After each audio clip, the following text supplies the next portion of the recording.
So students, आज हम लोग स्टार्ट करने जा रहे हैं new topic, dipole in uniform external electric field. ठीक है, dipole in uniform external electric field. इससे पहले हम लोग देखे थे डायपोल क्या है, डायपोल मोमेंट क्या होता है, डायपोल मोमेंट का डायरेक्शन क्या होता है, ये सब हम लोग देख चुके हैं। ठीक है, कि डायपोल मोमेंट को हम लोग P से डिनोट करते थे और वो 2 इंटू ए इंटू क्यू होता था और डायरेक्शन माइनस क्यू से प्लस क्यू की तरफ होता था। ठीक है, और ये वेक्टर क्वांटिटी है और ये हमारे यहाँ पर वेक्टर क्वांटिटी होता था। ठीक, और भी बहुत सारी बातें हम लोग पिछले दिन इसके बारे में जानते थे, सीखे थे। ठीक है, तो आज हम लोग स्टार्ट कर रहे हैं dipole in uniform external electric field. ठीक है, तो इसमें देखिए, सबसे पहले इसमें आपको डायग्राम जो है मैक्सिमम बुक्स में जो मैं करवा रहा हूँ वो नहीं मिलेगा, मैं वो करवा रहा हूँ जो एनसीईआरटी में दिया हुआ है। ठीक है, तो एनसीईआरटी में आपको गिवन है कि जैसे एक डायपोल है, ये रखा हुआ छोटा सा डायपोल, एक माइनस क्यू चार्ज और एक प्लस क्यू चार्ज। ठीक है, तो यहाँ पर ये हो गया आपका माइनस क्यू और ये है प्लस क्यू। ठीक है, इसको एक इलेक्ट्रिक फील्ड के अंदर में रखा हुआ है। ठीक है, इट इज विजिबल, नो, इसको इलेक्ट्रिक फील्ड के अंदर रखा हुआ है। तो इलेक्ट्रिक फील्ड उसमें भी कैसा है, uniform. Okay, uniform electric field के अंदर में इसको रखा हुआ है। ठीक है, जैसे इस तरह से है, ये यूनिफॉर्म इलेक्ट्रिक फील्ड चारों तरफ है और ये एक्सटर्नल इलेक्ट्रिक फील्ड है। डायपोल खुद की वजह से जो इलेक्ट्रिक फील्ड होगा वो नहीं है, खुद अपने डायपोल की वजह से भी तो इलेक्ट्रिक फील्ड होता है, वो इलेक्ट्रिक फील्ड की बात नहीं कर रहे हैं। कौन सी इलेक्ट्रिक फील्ड है, एक्सटर्नल इलेक्ट्रिक फील्ड। ठीक है, जो बाहर से हम लोग इसको सप्लाई कर रहे हैं। ठीक है, तो इस तरह से मीन्स इसको क्रॉस भी कर रहा है, इस तरह से है। ठीक है, यूनिफॉर्म यानी कि हर जगह पर स्ट्रेंथ क्या होगा, सेम होगा। तो इन सबको अभी मैं क्या कर रहा हूँ, अभी हटा दे रहा हूँ। आप समझ गए होंगे, फील कर लिए होंगे कि क्या हो रहा है, कि किस तरह से ये रखा हुआ है फील्ड के अंदर में, और हमसे इस पे इफेक्ट पूछ रहा है कि क्या होगा जब इसको हम लोग एक डायपोल को इलेक्ट्रिक फील्ड के अंदर में रखेंगे तो। ठीक है, तो अभी हम लोग फिलहाल इसको ये दिखा देते हैं कि इलेक्ट्रिक फील्ड है इस तरह से, उसमें ये रखा हुआ है और ये इसका सेंटर ऑफ डायपोल है और इसकी लेंथ कितनी होती है आपको पता ही है आराम से, 2a होती है, और ये है इसका mid point O of the dipole, और डायपोल मोमेंट का डायरेक्शन किधर से किधर होगा, माइनस क्यू से प्लस क्यू, और इलेक्ट्रिक फील्ड, ये इलेक्ट्रिक फील्ड का डायरेक्शन है, ये है तो पैरेलल में ये भी होगा। इलेक्ट्रिक फील्ड और डायपोल मोमेंट के बीच का एंगल कितना है, थीटा है। ये आपको क्वेश्चन में या तो दिया हुआ होगा या तो हम एज्यूम कर लेंगे, कोई दिक्कत नहीं है। ठीक है, तो यहाँ पर आप देखिए, सबसे पहली बात, जब इलेक्ट्रिक फील्ड के अंदर में रखे हैं दो चार्जेस है तो दोनों पे कुछ ना कुछ अमाउंट ऑफ फोर्स लगेगा। ये प्लस क्यू चार्ज है। ठीक है, फिगर के बारे में मैंने आपको बता दिया कि जनरली फिगर में इलेक्ट्रिक फील्ड आपको बुक्स में इस तरह से इस डायरेक्शन में दिया हुआ, बट मैंने कौन सा फिगर बनाया जो एनसीईआरटी में गिवन है, वही फिगर मैंने ड्रॉ किया है। ठीक है, उसी के अकॉर्डिंग आपको बनाना चाहिए, ज्यादा अच्छा रहता है। ओके, तो ये हो गया आपका प्लस क्यू ई, और ये माइनस क्यू चार्ज है तो माइनस नेगेटिव चार्ज पे क्या होता है, इलेक्ट्रिक फील्ड के अपोजिट डायरेक्शन में जो है फोर्स लगता है, तो ये हो गया कितना, माइनस क्यू ई फोर्स। तो दो अपोजिट फोर्सेस लग रहे हैं अपोजिट डायरेक्शन में, एक लग रहा है उधर, एक लग रहा है इधर। ठीक है, और इक्वल है, तो इसलिए नेट फोर्स ऑन डायपोल जो होगा वो कितना हो जाएगा, is equal to q e minus q e, equal on opposite, so net force on the dipole is equal to 0। ठीक है, अगर कभी भी किसी भी बॉडी पे नेट फोर्स 0 लगता है तो हम लोग क्या जानते हैं, उसमें कोई लीनियर मोशन नहीं होता है। जैसे कोई बॉडी है, उस पर ढेर सारे 8-10 फोर्सेस लग रहे हैं, उन सबका रिजल्टेंट फोर्स जो है 0 आ जाएगा। तो इसका मतलब क्या है कि उसमें कोई भी मोशन नहीं हो रहा है, वो बॉडी रेस्ट में है। ठीक है, तो या रेस्ट में, या फिर ये भी बोल सकते हैं अगर मोशन में है तो मोशन में ही रहेगा, लेकिन यहाँ पर ये रेस्ट में है तो रेस्ट में ही रहेगा। ठीक है, सो नेट फोर्स इसके ऊपर में 0 लग रहा है। ठीक है, तो इतनी बात यहाँ तक समझ में आ गई। अब इसका देखिए होगा क्या, नेट फोर्स 0 का मतलब क्या हुआ, यानी कि ये लीनियरली मूव नहीं करेगा। जैसे ये डायपोल है तो ये लीनियरली मूव करता है इलेक्ट्रिक फील्ड के अंदर में, इस तरह से ये मूव नहीं करेगा। ठीक, तो फिर होगा क्या इसमें, तो इसमें होगा कि जब अब यहाँ पर फोर्सेस का हम लोग नेचर देखते हैं। ठीक है, एक लाइन है, उस लाइन पे, जैसे ये लाइन है, इस पे अगर मान लीजिए सपोज एक फोर्स ऐसे लग रहा है, एक फोर्स ऐसे लग रहा है। ठीक है, तो इस लाइन पे कोई पॉइंट है, उस पे 2 इक्वल एंड अपोजिट फोर्स लग रहे हैं, तो नेट फोर्स यहाँ भी 0 हो रहा है। ठीक है, लेकिन इसको हम लोग क्या बोलते हैं, this is in translational equilibrium as well as in rotational equilibrium. आपको लास्ट ईयर 11th में रोटेशनल डायनेमिक्स एक चैप्टर था, उसमें हम लोग इन सब बारे में डिस्कस किए थे कि ट्रांसलेशनल इक्विलिब्रियम, रोटेशनल इक्विलिब्रियम के लिए क्या क्या कंडीशंस होते हैं। ठीक है, तो यहाँ पर देखिए, अगर मान लीजिए इसी बॉडी पे, ठीक है, अगर एक पॉइंट पे ना लग के उसके दोनों अपोजिट एंड्स पे फोर्स लग रहे हो, ठीक है, एक फोर्स यहाँ लग रहा है, एक फोर्स यहाँ लग रहा है, तो इसकी वजह से, और ये इसका सेंटर है, तो इसकी वजह से यहाँ पर क्या होता है, ये बॉडी जो है it tends to rotate, rotation में आना शुरू हो जाता है। जैसे देखिए आपको ये मार्कर है, इसको अगर हम लोग यहाँ से दोनों ऐसे करके दोनों एंड से ऐसे खींचेंगे तो ये क्या होगा, एज इट इज रहेगा, लेकिन एक फोर्स हम यहाँ लगा रहे हैं और एक फोर्स यहाँ लगा रहे हैं। ठीक है, तो क्या होगा, इसमें रोटेशन होना शुरू हो जाएगा। ठीक है, तो इतना समझ आ रहा है कि यहाँ पर फोर्स तो है लेकिन रोटेट हो रहा है। रोटेशन किसकी वजह से, तो उसकी वजह से आपको बताया था एक चीज होता है जिसको हम लोग क्या बोलते हैं, टॉर्क। ठीक है, 11th में हमने पढ़ रखा था रोटेशनल डायनेमिक्स में।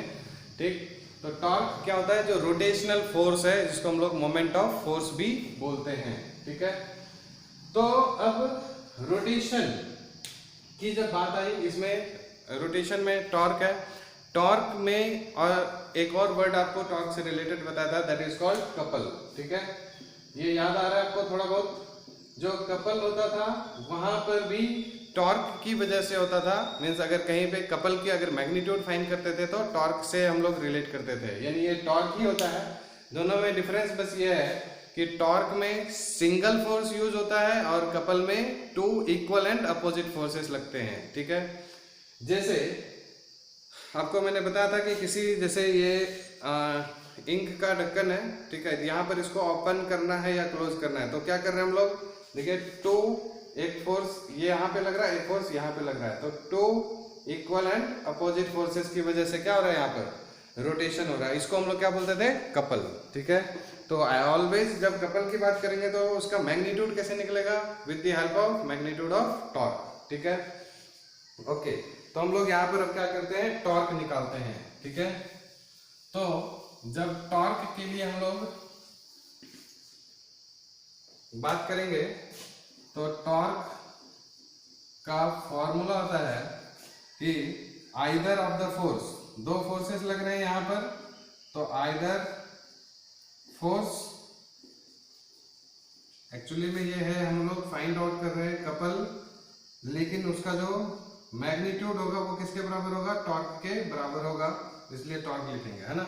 So either of the force into perpendicular distance between the 2 forces. ठीक है, बिटवीन द फोर्सेस, दोनों फोर्सेस के बीच का परपेंडिकुलर डिस्टेंस। ठीक है, सो फोर्स कितना, आइदर फोर्स में हम लोग पॉजिटिव वाला ले रहे हैं, तो QE इनटू परपेंडिकुलर डिस्टेंस। तो देखिए 2 फोर्स है, एक फोर्स ऐसे, एक फोर्स ऐसे, तो इन दोनों के बीच का परपेंडिकुलर डिस्टेंस कैसे होगा, ये वाला होगा, है ना। इसको थोड़ा सा अगर हम लोग एक्सटेंड कर दें तो एक ये फोर्स और एक ये फोर्स, उसके बीच का परपेंडिकुलर डिस्टेंस कौन सा हो जाएगा, ये वाला। तब ये परपेंडिकुलर डिस्टेंस हमारा कैसे फाइंड आउट होगा, ठीक है, इसको हम लोग मान लेते हैं कितना, d, ठीक है। परपेंडिकुलर डिस्टेंस को कितना मान लेते हैं, d। तो इसको फाइंड करने के लिए हम लोग थोड़ा सा ज्योमेट्री लगाएंगे तो हो जाएगा, है ना। ये देखिए ये एंगल थीटा है, तो और ये लाइन दोनों पैरेलल है, तो इसलिए ये देखिए अल्टरनेट इंटीरियर एंगल से ये दोनों एंगल इक्वल हो जाएगा, ठीक है। ये दोनों पैरेलल लाइंस, एक ये ट्रांसवर्सल, ये एंगल और ये एंगल अल्टरनेट इंटीरियर एंगल्स, ठीक है। तो ये थीटा है, तो जब आप यहाँ पर साइन थीटा करेंगे, क्योंकि हम लोगों को ये मालूम है और ये परपेंडिकुलर पता करना है, तो P और H में रिलेशनशिप कौन सा होता है, ठीक है। ये कौन सा हो गया, हाइपोटेनियस, और ये बेस, और ये परपेंडिकुलर। तो परपेंडिकुलर और हाइपोटेनियस में रिलेशनशिप कौन देता है, sine theta. So perpendicular distance d upon में hypotenuse is given 2a। So the perpendicular distance is equals to 2a sin theta. Agreed? So either of the force QE into perpendicular distance is 2a sin theta. Agreed or not? Okay. So इसको हम लोग थोड़ा सा अच्छे से अगर लिखें तो ये हो जाएगा 2a क्यू। हमारे काम की चीज है 2a क्यू, इसको एक साथ रख दिया, e है ना, और sin थीटा, ठीक है। तो अब यहां से हमारा जो टॉर्क को हम लोग डिनोट किससे करते हैं, टाउ से, ठीक है। Tau is equals to 2aq हमारा क्या है, इसको हम लोग क्या बोलते हैं, p e sin थीटा। ये हमारा क्या निकल गया, इसका magnitude of the rotation torque. Clear है? Okay, so this is p e sin theta. अब इसको अगर हम लोग वेक्टर फॉर्म में लिखना चाहते हैं तो हम जानते हैं यही टॉर्क को क्या लिख सकते हैं, जब साइन थीटा की बात आती है तो this is equals to p cross e, ठीक है, p क्रॉस e। ये हो गया हमारा फाइनल इसका जो फॉर्मूला है, ठीक है। बट यहाँ पर अब थोड़ा सा डिस्कशन रिक्वायर्ड है कि ये जो आया टॉर्क वो किस तरह से है, वेक्टर फॉर्म में क्या है, कहाँ से आया, किस तरह से इसका हम लोग सेंस, ठीक है। द डायरेक्शन हम लोग यहाँ पर ये लिख सकते हैं, डायरेक्शन ऑफ टॉर्क, है ना, क्या होगा। तो देखिए इसके लिए यानी कि एक क्रॉस प्रोडक्ट होता है, तो क्रॉस प्रोडक्ट हम लोग जैसे a क्रॉस b बचपन में पढ़े थे, बचपन मींस 11th में पढ़े थे कि a क्रॉस b क्या होता है कि जैसे a है वेक्टर, ये वेक्टर a है, ये वेक्टर b है, तो a क्रॉस b करेंगे तो क्या करते थे, a की तरफ हम लोग इसको ओपन करते थे, मतलब पाम को, और जैसे राइट हैंड रूल पढ़े है ना, उसी तरह से राइट हैंड थंब रूल, ठीक है। तो इसके तरफ, फिर यहाँ से हम लोग किधर गए, b की तरफ गए, ठीक है, a से b की तरफ गए, तो जो थंब है वो क्रॉस प्रोडक्ट का डायरेक्शन देता है, तो थंब क्या होगा, इधर की तरफ। इसको डिनोट कैसे करेंगे, बोर्ड पर ऐसे, है ना। सो एन कैप यानी कि दोनों के ऊपर परपेंडिकुलर।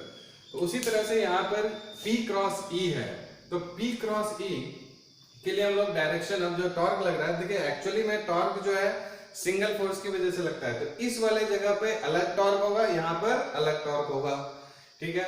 ये हमारा अगर एक्सिस ऑफ रोटेशन है तो ये हमारा क्या है, फोर्स। तो इस जगह से हम लोग परपेंडिकुलर डिस्टेंस देखेंगे, ठीक है, लेकिन उसकी जरूरत नहीं है, अभी फिलहाल हम लोग सिर्फ डायरेक्शन की बात कर लेते हैं। ये देखिए ये हमारा r है, टॉर्क का फॉर्मूला क्या होता था, torque is equal to r cross f, ठीक है। तो r यानी कि डिस्टेंस, और r से f की तरफ, r से f की तरफ जाइए, r से f, यहाँ पर r आ जाएगा इसी डायरेक्शन में, f इधर लग रहा है तो ऐसे मुड़ेंगे, तो टॉर्क का डायरेक्शन क्या हो रहा है, आउट ऑफ द पेपर। मैं तो यहाँ पर बोर्ड यूज कर रहा हूँ, तो बोर्ड आपके लिए क्या हो जाएगा, आउट ऑफ द पेपर, ठीक है, नॉर्मल टू द पेपर यानी कि perpendicular to the paper. Okay, इसकी वजह से टॉर्क का डायरेक्शन किधर हो गया, ऊपर की तरफ। अब देखिए यहाँ पर जो माइनस क्यू चार्ज की वजह से जो फोर्स लग रहा है, इसकी वजह से भी क्या होगा, टॉर्क सेम डायरेक्शन में होगा, तभी तो रोटेशन आसानी से समझ आएगा। अगर मान लीजिए ये ऊपर की तरफ जा रहा है, ये नीचे की तरफ जा रहा है, तो अलग तरीके से होगा, ठीक है, रोटेशन।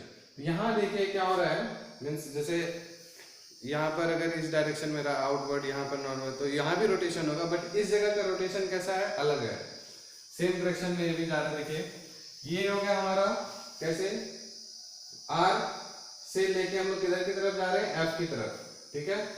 तो r क्रॉस एफ। समझ आ रहा है कि नहीं? ठीक है, और आर से एफ की तरफ हम लोग गए, तो यानी कि अगर आप इसको इग्नोर भी कर देते हैं, सिर्फ इसकी बात करते हैं, सिर्फ ये वाला, ये अगर आर हो गया, ये एफ हो गया, आर क्रॉस एफ, सिर्फ एक की वजह से टॉर्क आपको पता चल गया, तो इससे भी आप समझ सकते हैं रोटेशन हो रहा है। ठीक है, क्लियर है? ओके, तो यानी आपको पता चल गया कि जो टॉर्क का डायरेक्शन है ना, इज इन नॉर्मल, है ना, and normal to the paper और आउट, यानी इसको हम लोग परपेंडिकुलरली आउटवर्ड बोल सकते हैं, आउटवर्ड फ्रॉम दी पेपर भी बोल सकते हैं, है ना। ये इसका हो गया direction of torque. Is it clear? यहां तक आई थिंक आपको समझ में आ गया होगा। ठीक है, अब इसके अंदर में आती है स्पेशल केसेस। ठीक है, अच्छा, इसका थोड़ा सा अगर हम लोग इसको और इस फॉर्मूले को एक्सटेंड करना चाहें तो कर सकते हैं। देखिए कैसे, अगर इसका एप्लीकेशन बेस्ड क्वेश्चन आता है तो कैसे आएगा वो देखिए। अब यहाँ पर हमने क्या देखा, हम लोग जानते हैं सिंस टॉर्क जो होता है, टॉर्क का अगर मैग्नीट्यूड की बात करें, moment of inertia into angular acceleration पढ़ा है हमने 11th में, torque equals to I alpha. समझ आ रहा है? और ऑल्सो हम लोग यहाँ से ये इसको इक्वेशन नंबर 2 और ये इक्वेशन नंबर 1, तो फ्रॉम फर्स्ट एंड सेकेंड आप क्या देख रहे हैं यहाँ से, I alpha is equals to क्या आ गया, P E sine theta. Magnitude की बात कर रहे हैं तो ये इसको लेंगे फर्स्ट, क्योंकि ये वेक्टर फॉर्म में है, तो मैग्नीट्यूड की बात कर रहे हैं तो उसको ले लेंगे। ठीक है, फॉर स्मॉल एंगल्स हम लोग क्या जानते हैं, साइन थीटा किसके बराबर हो जाता है, थीटा के बराबर हो जाता है। तो I alpha is equal to कितना हो गया, पी ई साइन थीटा की जगह क्या लिखेंगे, थीटा। ठीक है, यहां तक भी क्लियर होगा? ओके, अब देखिए यहां से अल्फा जो होता था, अल्फा वो कितना हो गया, P E theta upon I. अब ये अल्फा को हम लोग, एक तो ये फॉर्मूला हो गया, इसको और थोड़ा सा अगर एक्सटेंड करना चाहें, अल्फा क्या है, एंगुलर एक्सेलरेशन, पढ़े थे हम लोग 11th में। ठीक है, सिंपल सी बात है, जैसे ये कैसे कहाँ से आया, तो लीनियर में क्या था, force is equal to mass into acceleration, तो रोटेशन में फोर्स की जगह टॉर्क, मास की जगह मोमेंट ऑफ इनर्शिया, एक्सेलरेशन की जगह एंगुलर एक्सेलरेशन। कोई बड़ी चीज तो है नहीं, हम लोग पढ़ चुके हैं रोटेशनल एनालॉग में ये। ठीक है, तो अल्फा इज इक्वल टू हम लोग क्या लिख सकते हैं, माइनस ओमेगा स्क्वायर थीटा। याद आ रहा है आपको, एंगुलर एक्सेलरेशन, लीनियर एक्सेलरेशन होता था a equal to minus omega square x, तो एंगुलर एक्सेलरेशन क्या हो जाएगा, यहाँ ए की जगह अल्फा, यहाँ एक्स की जगह थीटा। ठीक है, तो यहाँ पर मैग्नीट्यूड के लिए हम लोग क्या करेंगे, उसको रिमूव कर देते हैं। ठीक है, अल्फा की जगह क्या लिख दिया, minus, since alpha equal to minus omega square theta. I don't think यहाँ पर दिख रहा होगा शायद। ठीक है, नहीं दिख रहा है। ओके, तो minus omega square theta, minus को रिमूव कर दिया, तो this is P E theta upon I. अब आप देखिए यहाँ से थीटा और थीटा कैंसिल आउट हो गया, so omega is equal to क्या हो गया, पी ई अपॉन आई। ठीक है, का अंडर रूट, जहां पर पी आपको क्या है, डायपोल मोमेंट। ठीक, डायपोल मोमेंट, ई आपको पता है इलेक्ट्रिक फील्ड है, और आई क्या है, आई क्या है, मोमेंट ऑफ इनर्शिया। तो ये भी हमारा एक नया फॉर्मूला हो गया। और यहाँ से आप टाइम पीरियड की भी बात कर सकते हैं। टाइम पीरियड का फॉर्मूला क्या पढ़े हम लोग, 2 पाई बाय ओमेगा। तो टाइम पीरियड मीन्स जब ये रोटेट करेगा, है ना, तो कित रोटेशन होगा इसका, तो कितने देर के बाद ये अपने ओरिजिनल पोजीशन पे वापस आ जाएगा, that is called time period. कितने टाइम के बाद ये अपना, मतलब time taken to complete one oscillation. ठीक है, so this is equal to 2 pi by omega. तो 2 पाई अपॉन में ओमेगा कितना है, पी ई और अपॉन में आई, यानी कि ये ओमेगा नीचे है तो ये पलट जाएगा रेसिप्रोकल में, तो it will become I upon PE. समझ आ रहा है सबको? So 2 pi into under root I upon PE. तो एक फॉर्मूला इसका ये भी बनता है, ठीक है? एग्रीड? ओके। अब देखिए यहाँ से इसका स्पेशल केस पढ़ना है और एक और यूनिफॉर्म और नॉन यूनिफॉर्म इलेक्ट्रिक फील्ड के बारे में पढ़ना है, ठीक है? अगर मान लीजिए इसी डायपोल को, सपोज अगर इसी डायपोल को हम लोग क्या करें, डायपोल को भी ऐसे रख देते हैं हम लोग, ठीक है? ये हो गया हमारा माइनस क्यू और ये हो गया प्लस क्यू, ठीक?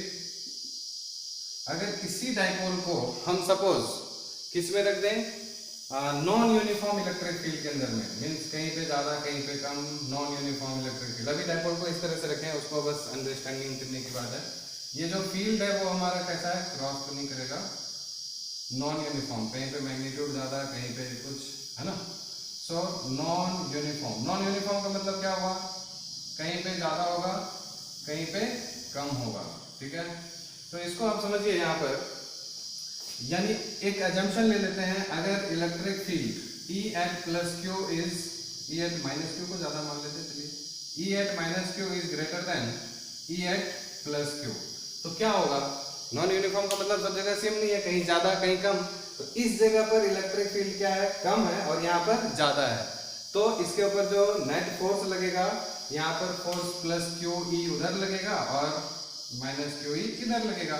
अब बेचारा यहाँ का इलेक्ट्रिक फील्ड, चार्ज तो दोनों पे सेम है, इलेक्ट्रिक फील्ड यहाँ पर ज्यादा है, तो ये नेट फोर्स का डायरेक्शन डाउनवर्ड हो जाएगा, यानी कि जो डायपोल है वो डाउनवर्ड फॉल करने लग जाएगा। मींस अभी तो मैंने ऐसे दिखाया, अगर ऐसे रखा हुआ होता, नेट फोर्स इधर ज्यादा होता तो इस साइड मूव करने लग जाएगा, यानी कि डायपोल जो है वो मोशन में आ जाएगा, रेस्ट में नहीं रहेगा। Is it clear to you? अगर मान लीजिए यहाँ पर प्लस क्यू पे इलेक्ट्रिक फील्ड ज्यादा होता नॉन यूनिफॉर्म के केस में, तो क्या होता नॉन यूनिफॉर्म वाले कंडीशन में कि यहाँ पर इस जगह इसका फोर्स ज्यादा है, मतलब इलेक्ट्रिक फील्ड ज्यादा है तो फोर्स इसका ज्यादा होता, तो उस डायरेक्शन में मूव करना शुरू कर देता। बात आ रही है समझ में?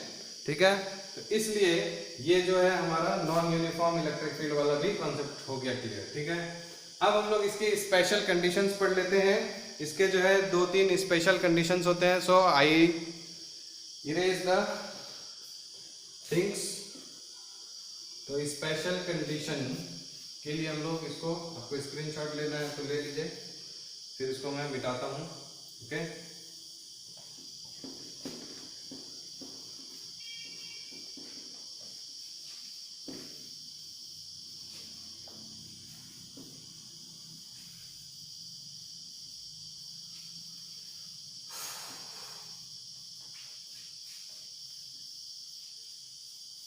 ठीक है। अब देखिए इसके स्पेशल कंडीशंस, ये इंटरेस्टिंग है, इससे ऊपर क्वेश्चंस भी आते हैं, तो ध्यान से देखिएगा। फर्स्ट केस हम लोग मान लेते हैं when theta is equal to 0 degree. ठीक है, थीटा आपको मैंने बताया था, थीटा इज एंगल बिटवीन, लिखा है कहीं? नहीं लिखा है। So theta is angle between electric dipole moment and electric field vector. Okay, theta दोनों के बीच का एंगल है। तो when theta is equal to 0 degree means we can say that theta 0 कब, इसको थोड़ा ऐसे बना देते हैं हम, generalize minus Q plus Q, ये हो गया डायपोल मोमेंट का डायरेक्शन। ठीक है, और ये है इलेक्ट्रिक फील्ड का डायरेक्शन, मतलब दोनों पैरेलल हो जाएंगे। ये इलेक्ट्रिक फील्ड भी इसी डायरेक्शन में है, ठीक, electric field electric field electric field, ठीक है, और डायपोल मोमेंट भी उसी डायरेक्शन में है। तो उस समय में आप देखिए जो टॉर्क लगेगा, टॉर्क का फॉर्मूला क्या होता है? पीई साइन थीटा होता है। तो थीटा हमारा कितना? 0, और साइन 0 डिग्री कितना होता है? साइन 0 डिग्री 0, है ना। सो नेट टॉर्क कितना हो जाएगा यहाँ पर? 0। ठीक है, since sine 0 degree is equal to 0, यानी कि ये टॉर्क यहाँ पर क्या हो गया? 0। ओके, जब हम लोग केस 2 लेते हैं, केस 2 में क्या होगा?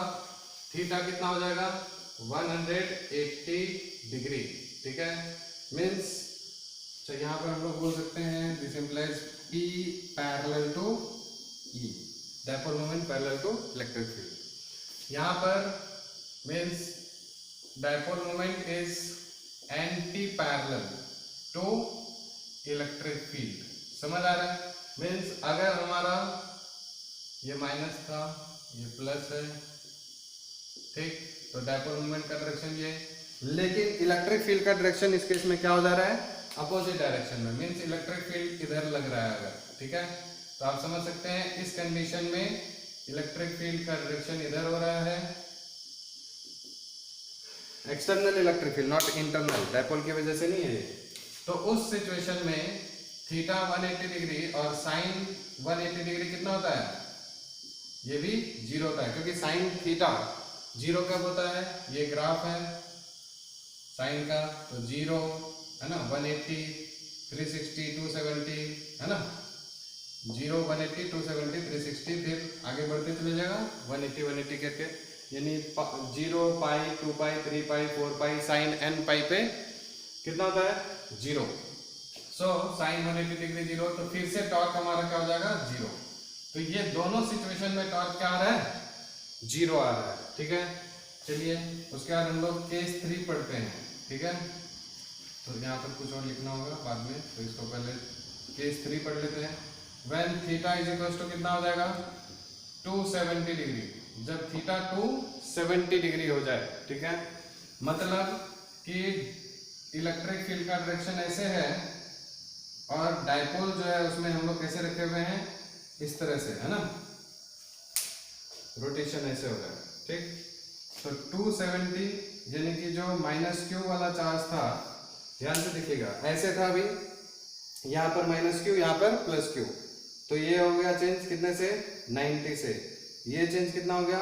180 से, यानी -q यहाँ आ गया, पहले -q यहाँ था, अब -q यहाँ आ गया। जब 270 से चेंज करेंगे तो -q ऊपर, +q नीचे, तो -q यहाँ आ गया, +q यहाँ आ गया, ठीक है। सो यहाँ पर थीटा हो गया 270 डिग्री और साइन 270 डिग्री कितना होता है? थर्ड क्वाड्रेंट में 180 + 90 -1, ठीक है। सो इस कंडीशन में टॉर्क कितना हो जाएगा? -PE। समझ आ रहा है? और केस 4 की बात करें तो फिर से पूरा कंप्लीट रोटेशन कर देंगे तो 360 डिग्री, तो साइन थीटा आ गया 360 डिग्री हो रहा है, मतलब वही केस हो जाएगा फिर से। साइन 360 डिग्री की वैल्यू क्या होती है? 0, क्योंकि पाई 2 पाई 0 ही होगा। सो यहाँ पर भी टॉर्क क्या हो जाएगा? 0, यानी सेम एज फर्स्ट केस, यानी कि रोटेट करके फिर से उसको वापस वहीं पे ले आया, है ना, फिर से फर्स्ट सिचुएशन हो जाएगा, -q यहाँ आ जाएगा, +q यहाँ आ जाएगा। एग्रीड? तो ये कंडीशंस थे। अब इसमें थोड़ा सा आपको जो बताना है, 2 न्यू वर्ड होता है जिसको हम लोग स्टेबल और अनस्टेबल इक्विलिब्रियम की बात करते हैं, ठीक है। तो क्वेश्चन पेपर में आता है इससे रिलेटेड कि what do you mean by stable and unstable equilibrium, ठीक है। तो उसको थोड़ा सा समझने की कोशिश कीजिए, ओके। सॉरी, ये नहीं पूछता है what do you mean by stable and unstable, किस केस में स्टेबल होगा, किस केस में अनस्टेबल इक्विलिब्रियम होगा, ये बताना है, ठीक है। तो देखिए इसको इक्विलिब्रियम तब होगा कोई भी चीज में, जैसे हम लोग ट्रांसलेशन में इक्विलिब्रियम की कब बात करते थे? जब नेट फोर्स 0 हो जाए। उसी तरह से यहाँ पर नेट टॉर्क जब 0 हो जाएगा उसको इक्विलिब्रियम बोलेंगे रोटेशन के केस में। तो इस केस में नेट टॉर्क हमारा कितना हो रहा है? 0, तो इसलिए ये क्या हो गया? इक्विलिब्रियम। इतना तो समझ आ रहा है। और यहाँ पर भी सेकेंड केस में ये भी इक्विलिब्रियम में आ रहा है, ठीक है। अब बात आ रही है, क्योंकि नेट टॉर्क 0 है तो कोई भी रोटेशन नहीं होगा इसमें, अपने पोजीशन पे रहेगा, ठीक है।